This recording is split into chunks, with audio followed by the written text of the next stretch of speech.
As a website owner or a web developer, it is important to measure and analyze the traffic coming to your website. As you may know, one of the best tools that can be used for this purpose is Google Analytics. In this video, we will go through how to set up a Google Analytics 4 property for a website and link it to a Google Tag Manager container. If you don't know how to set up a Google Tag Manager container, I have a video on how to do just that. Just check the top right corner of this video. I will also put the video link in the description below. Now, let's start the tutorial. What we will do in this video are: number 1, create a new GA4 account. Number 2, create a GA4 property. Number 3, link the GA4 property to a Google Tag Manager container. Number 4, which is the last thing, is use the Google Tag Manager preview feature to check if the setup works correctly. So let's get into the tutorial.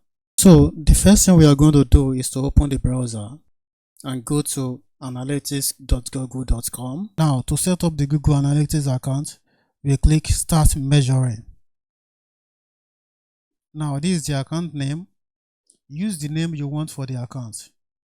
I'm going to use sample test. After inputting the account name, scroll down. This section is where you will select which type of data you want to share with Google. Now we'll move forward. I will click the next button. On this section, you will be able to create your property name. Now I'm going to give it a name. After inputting the property name, select country. I'm going to select my country. After selecting your country and the time zone, move to the currency field. Then I will click next. This section requires you to give information about the website or the business you want to create analytics property for. So depending on the industry your website or business belong to, you have to pick one option here. Here I'm going to pick internet and telecom. Then what is the size of the business? So you can just pick according to the size of your business. Here I'm going to pick small, 1 to 10 employee. Then click the next button.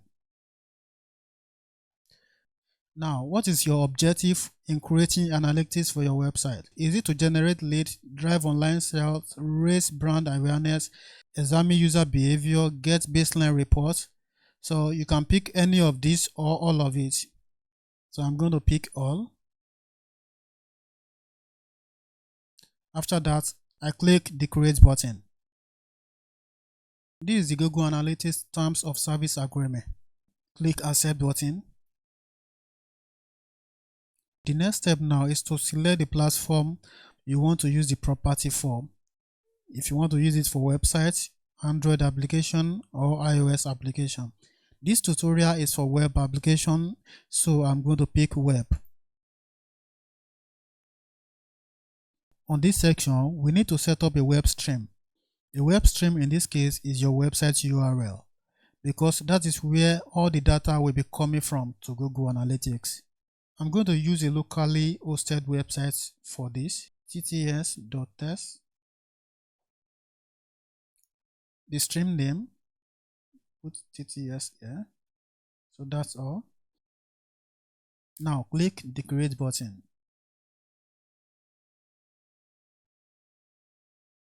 It's loading.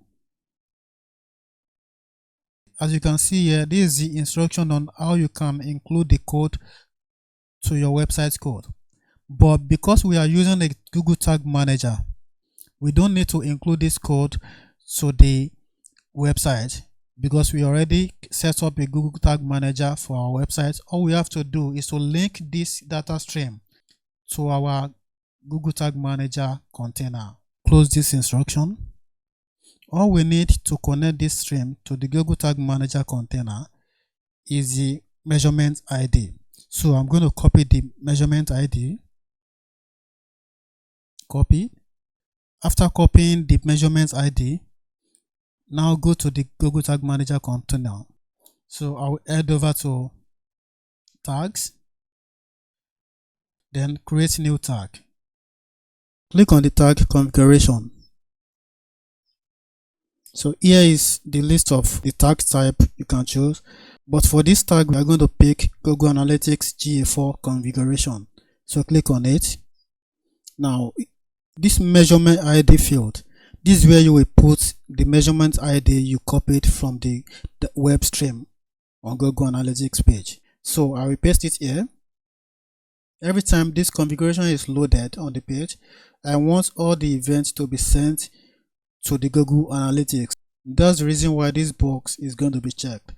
Then if you want every event loaded on this configuration to be sent to a server container, then you click this. But this tutorial is not meant for server container, so I will just leave it that way. These are the other options you have.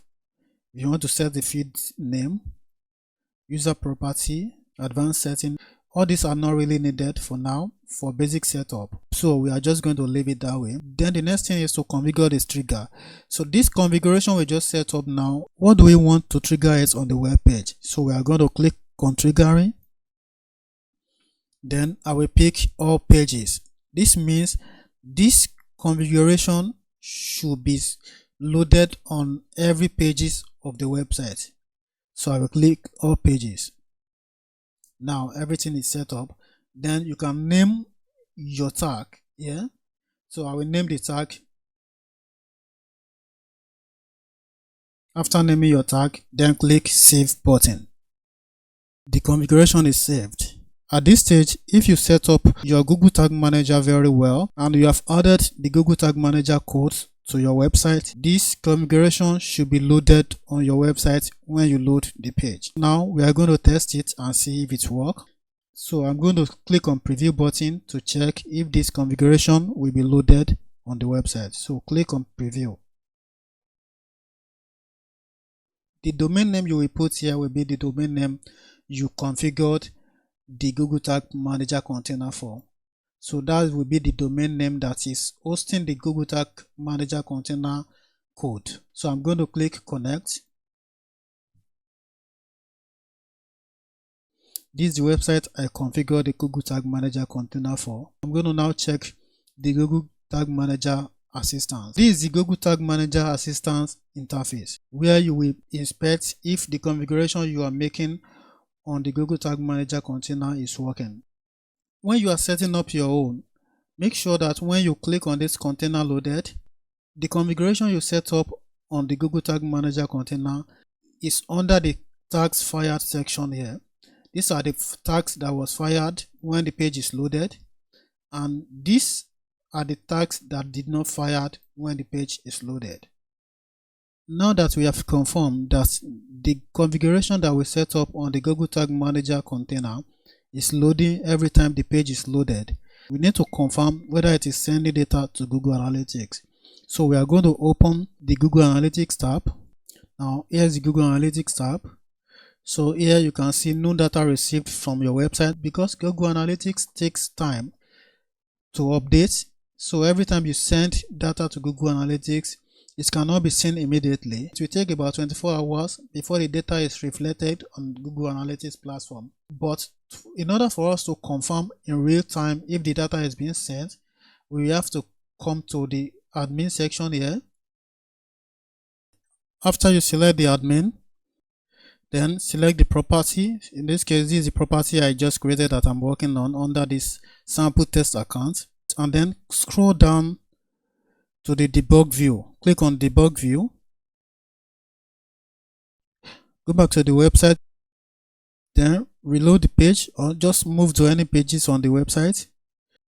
As the page is loaded, we'll be able to see it on the debug view of the analytics platform. Go back to the analytics page. Nothing appear yet already. Nothing is happening yet. Reload again.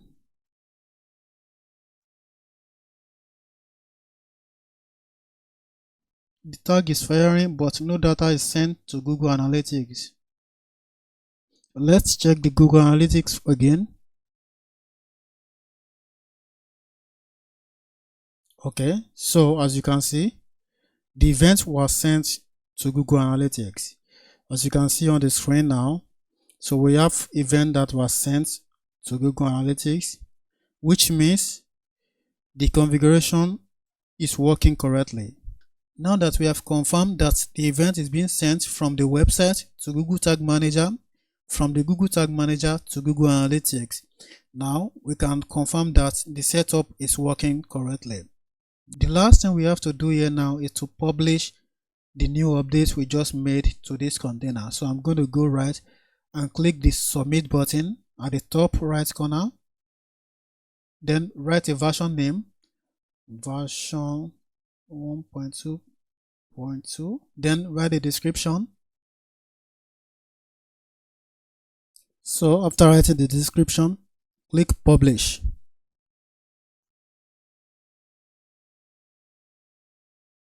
That's all. Go back to the workspace. Now that we have successfully set up a GA4 account and connect it to the Google Tag Manager container, the next thing for us is to start creating custom events and sending those events to Google Analytics. Events like button click, form submission. I'm going to be covering how to do that on my subsequent videos. So please subscribe to my channel and turn on the notification bell so you can get notification when I post new video about Google Analytics and Google Tag Manager. I hope this video has helped you in setting up Google Analytics and Tag Manager.